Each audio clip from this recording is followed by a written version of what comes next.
man. Is Stu not here yet? Is Stu not here? Oh, I miss Stu. Is he? Hi, Stu. Hey, Glenn. How's it going? Hey. Really bad, okay? Wow. But at the same time, pretty good. The mood swings of President Biden are terrifying. People say, Donald Trump, he could get out of control and go for vengeance. What the hell do you think is happening right now with Joe Biden? Did you see the speech he gave for January 6th? As much of it as I could take. And I did realize watching it that the real tragedy of January 6th for the Democrats is that in an election year, it fell on a Saturday. Yeah. So that no one was paying attention, because this was their whole idea. Their whole campaign was to talk about January 6th constantly, and everyone missed the big speech this weekend because no one cared. Yeah, I know. Well, there was at least one person that I've never heard of on MSNBC that was sobbing. He really had a hard time getting it together. Hey, Sarah, do you have the Glenn theme or something, something that's very, very stirring that you could play, the MSNBC clip where the anchor is talking to a Capitol Police officer? And powerful. It's very powerful. Go ahead. Is Michael Fanone, no, not that former theme. DC Stop. police officer. Not that theme. Glenn's theme, that America the Beautiful kind of thing. Yeah. Yeah. Yeah. Okay. There we go. Mail-in ballot. Fanone, former DC Metropolitan Police officer, Courage for America council member, and author of Hold the Line, The Insurrection and One Cop's Battle for America's Soul. Officer Fanone, I'm going to try to get through this. Oh, no. Thank you for what you did 3 years ago today. You look at the cop who's looking at this guy. He's like, what the hell is happening? What? I'm not here. I'm invisible. Okay, well, it was a very scary, scary time on January 6th for, especially Ashley Babbitt. But let's not talk about that. Very, very scary thing. And here's what the president said in his speech. Today we gather in a new year. There we go. Mm-hmm. Some 246 years later, just one day before January 6th. A date forever shared in our memory because it was on that day that we nearly lost America. Oh, my God. Lost it all. Today, we're here to answer the most important of questions. Yeah. Is democracy still America's sacred cause? No, the Republic is. But, it's cute with that democracy thing, seeing that you're president of the United States. And then he goes on to celebrate sending January 6ers to prison. Go ahead. Since that day, more than 1,200 people have been charged for the assault on the Capitol. Nearly 900 of them. Okay, stop. Hold it just a second. 1,200 people have been convicted of assaulting the Capitol. No, actually, it was trespassing. So let's just keep that in mind. What they were actually charged with was trespassing. Now let's go to the second half of that, after conviction. Collectively to date, they have been sentenced to more than 840 years in prison. Yay. Yeah, that sounds like a democracy, doesn't it? Yeah. Everyone's more in prison time. More prison time. Instead of calling them criminals, he's called these insurrectionists patriots. Wow. Okay, stop. No, in no court documents, in no court case are they being convicted or tried for insurrection. None of them have been charged and convicted of insurrection. So where are we getting all this insurrection stuff? Where is that? Where's that happening? If that's what they did, then fine, charge them with that. And I think you could make a case for a few of the people that I saw. You could make that case. But for the vast majority of it, parading shouldn't get you a couple of years in prison. Trespassing shouldn't. And then you have the attorney general going out, or the U.S. attorney who's in charge of this case, going out and basically saying, we're going to charge the people who were even outside of the Capitol. Cut 10. An important note when it comes to our prosecutions about those who remained outside the building. We have used our prosecutorial discretion to primarily focus on those who entered the building or those who engaged in violent or corrupt conduct on Capitol grounds. But if a person knowingly entered the restricted area without authorization, they had already committed a federal crime. Make no mistake, thousands of people occupied an area that they were not authorized to be present in the first place. Okay, so that is the fence that is outside of the Capitol that was taken down by somebody who was clearly an operative of something. So when you went past that fence, which was now laying in the dirt and you couldn't see, and it seemed like it was okay to go by, you were committing trespassing.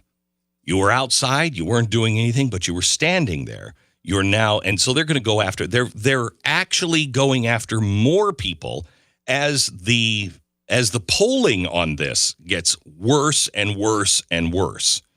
And as the evidence gets worse and worse and worse for the prosecution.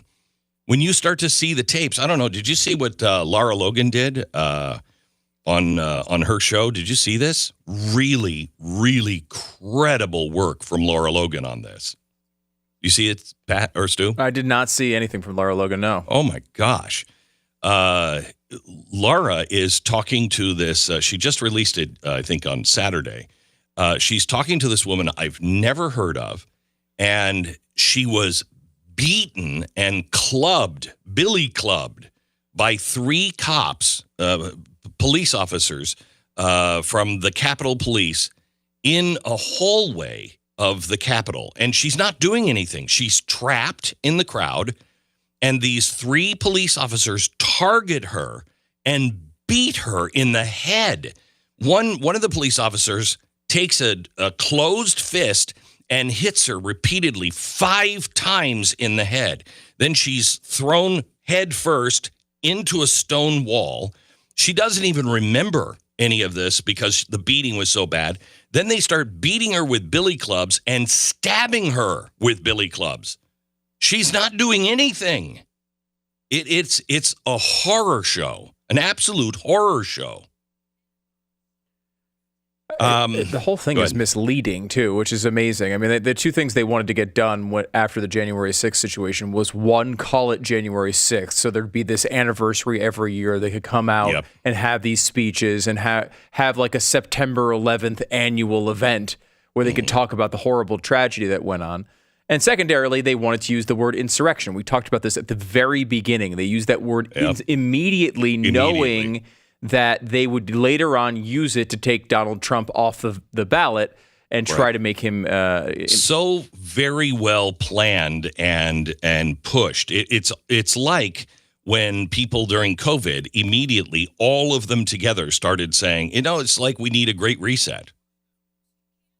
Wait, where did that come from? All of a sudden, everyone's calling for a great reset and the new normal?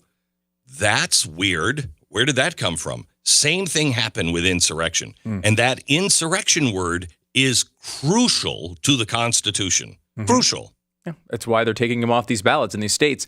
And Glenn, you mentioned, what does he say? 1,200 people have been, been charged and arrested because of insurrection and all of this. And it's like the actual stats are comical, even when it comes to this. There have been 1,240 people arrested. Now, there's 350 cases are still pending, so we don't know how those are going to turn out. 4 years into it. Yeah. They've convicted, Glenn, 170 people of the 1,240. 2 people have been acquitted, and the rest have pleaded guilty. Now, okay, so you have 710 people who've pleaded guilty. Among those, only 210 have pleaded guilty to felony offenses.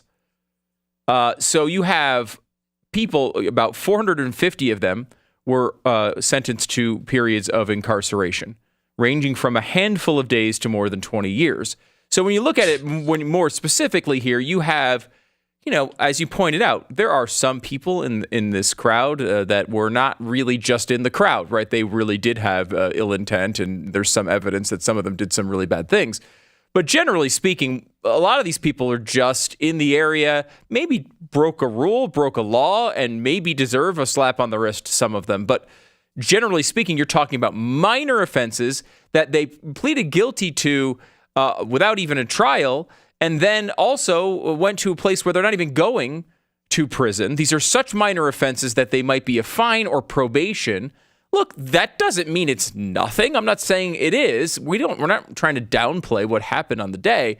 But like this idea that there's 1,200 people who tried to overturn the government is so completely insane and overblown that you lose all context of what actually happened on January 6th. Correct. And let me just point out that grandma should be in jail for maybe a couple of years. But Ray Epps, I mean, let's give him a slap on the wrist. Of course not. Mm-hmm. Did we ever talk about that when he was actually sentenced and got, what was it, 6 months? 3 months? Yeah. Something ridiculous. Ray Epps they have him on video doing all the things they accuse others of doing and then some. And people were like, well, what happened there? That's clear what happened there. This is a guy who's got to pay some time. He's got to. They tried to brush him off, make him disappear, and it wouldn't go away. So we're going to try him, and we're going to give him a very gentle slap on the wrist. So you stop that narrative, and you protect him from another administration coming in and going, oh, we're still working on this. Why don't we really look into Mr. Epps and see what happened there? This is a way to get him for double jeopardy. Can't be tried second time for what he did. So he only got 6 months. It's sick. When we come back, I want to play the audio of Joe Biden, where he got very, very angry. Very angry. And it's a little terrifying, quite honestly. So here's the really great part in Joe Biden's speech where he gets, I don't know, some might say that it's a little angry. 19. We have to make our choice. I know mine, and I believe I know America's. We'll defend the truth, not give in to the big lie. We'll embrace the Constitution and the Declaration, not abandon it. Jeez. We'll honor the sacred cause of democracy, not walk away from it. No, that wasn't the clip. Do we not have the clip where he just looks, he looks insane. Do you find the ups and downs of the emotions when he's speaking to be real?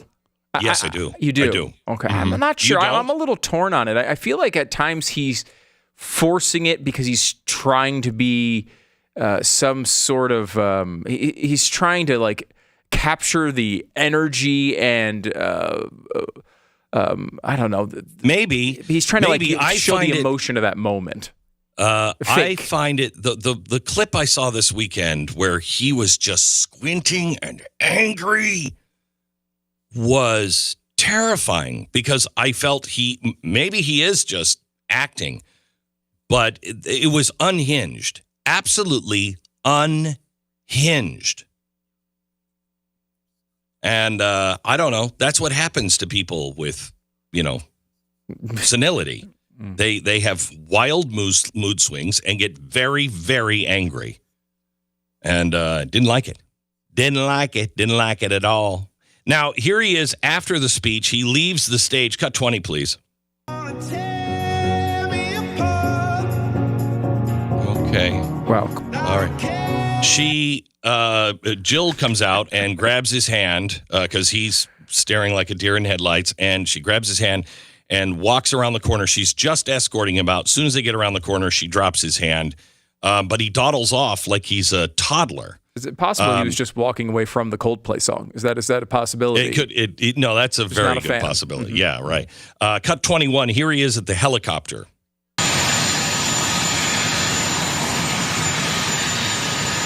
He's looking at the helicopter. He's looking around like, are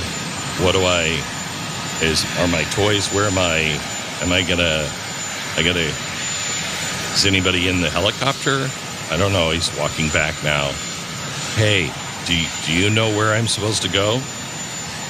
And then he's walking around, and The officer's like, what? What are you looking for, sir?